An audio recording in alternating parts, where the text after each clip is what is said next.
రోడ్లు వేస్తామన్న హామీని నిలబెట్టుకోలేకపోతున్నామన్నారు జనసేన ఎమ్మెల్యే బొలిశెట్టి శ్రీనివాస్. అసెంబ్లీలో ప్రశ్నోత్తరాల సమయంలో రాష్ట్రంలో రోడ్ల పరిస్థితిపై ప్రస్తావించారు. తన నియోజకవర్గంలో పాత బకాయిలు ఇస్తేనే రోడ్లు వేస్తామని, లేదంటే ఆత్మహత్య చేసుకుంటామని కాంట్రాక్టర్లు బెదిరిస్తున్నారని అన్నారు.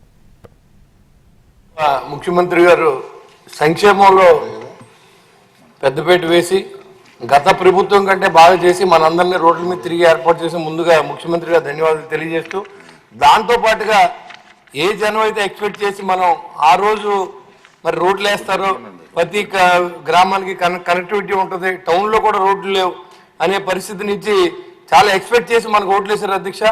గడిచిన 15 నెలలు కూడా మనం ఎదురు చూస్తూ ఉన్నాం. మా ఊరికి బస్సు వచ్చి కనీసం 6 సంవత్సరాలు అయింది అధ్యక్ష. మా ఊరి నుంచి వెళ్ళి అన్ని చోట్ల ఉద్యోగాలు చేసే ఆడపిల్లలు రాత్రి బస్సు బైపాస్ రోడ్లో దింపేసి వెళ్ళిపోతే అక్కడి నుంచి వచ్చి చాలా ఇబ్బంది పడుతున్నారు అధ్యక్ష. ఇంకా రేపు వస్తుంది, మనం వచ్చాక రేపు చేస్తాం, మరి 10 రోజుల్లో చేస్తామని చెప్పి మన కోసం ఎదురు చూశారు అధ్యక్ష. కానీ నేను గౌరవ మంత్రి గారిని చాలాసార్లు రిక్వెస్ట్ చేసి అడిగాను అధ్యక్ష. ఇప్పుడు ఆర్థికంగా మన ఇబ్బందులు ఉన్నాం అధ్యక్ష, అయినప్పుడు కూడా మనం సంక్షేమం ఎలా చేస్తామో అదేవిధంగా ఇన్ఫ్రాస్ట్రక్చర్ ఈ రోడ్లు మనం చేసుకోకపోతే అధ్యక్ష చాలా ఇబ్బంది పడే పరిస్థితి, ప్రజలు కూడా మనకి వ్యతిరేకత అవుతా ఉన్నారనే విషయాన్ని సభ ద్వారా మరి నేను తెలియజేస్తున్నాను అధ్యక్ష. గౌరవ మంత్రి గారిని దాని మీద మా తాడేపూరడానికి 10 కోట్లు శాంక్షన్ ఇచ్చారు అధ్యక్ష. కాంట్రాక్ట్ని పనిచేయమని అడిగితే మాకు పాత బిల్లులు ఇస్తేనే చేస్తాం, లేదా నేను చెయ్యం, లేదా మీరు గట్టిగా మాట్లాడితే మేము ఆత్మహత్య చేసుకుంటాం అనే పరిస్థితిలో కాంట్రాక్ట్లు ఉన్నారు అధ్యక్ష. కాబట్టి దయచేసి గౌరవ మంత్రి గారు ముఖ్యమంత్రి గారు చెప్పి ఏదో నిధుల్ని కొంత బిల్స్ అని ఇస్తే రోడ్లు మొదలు పెట్టిస్తే మనం బయటికి వెళ్ళి తిరగడానికి అవకాశం ఉంటుంది అధ్యక్ష.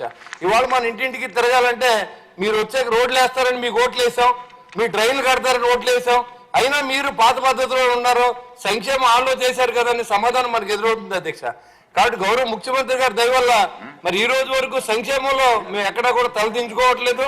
కానీ ఈ ఇన్ఫ్రాస్ట్రక్చర్ని రోడ్లను కూడా మనం అభివృద్ధి చేయడానికి సహకరించాలని చెప్పి నేను గౌరవ మంత్రి గారిని కోరుతున్నాను అధ్యక్ష. మీ ద్వారా మరి త్వరితగతిన మరి రోడ్లు కొంత బిల్లులుగా చెల్లిస్తే ఆ కాంట్రాక్టర్లో పని చేయించుకుని రేపు పొద్దున్న రోడ్ల మీద తిరిగి మనం చెప్పుకోవడానికి మన కూటమి ప్రభుత్వం వచ్చిన తర్వాత మేము పలానా రోడ్లు వేసాం, పలానా బిజ్జీలు కట్టామని చెప్పే అవకాశం ఉంటుంది. కాబట్టి దయచేసి స్పీకర్ గారి ద్వారా మంత్రి గారు నేను అడుగుతాను అధ్యక్ష, ఒకవేళ రోడ్లు ఏమైనా వేస్తారా, మొదలు పెట్టిస్తారా, ఆ బిల్లు వాళ్ళకి ఏమైనా ఇస్తారా అని చెప్పి ఈ సభాముఖంగా మంత్రి గారు నేను అడుగుతాను అధ్యక్ష. Thank you very much. గౌరవ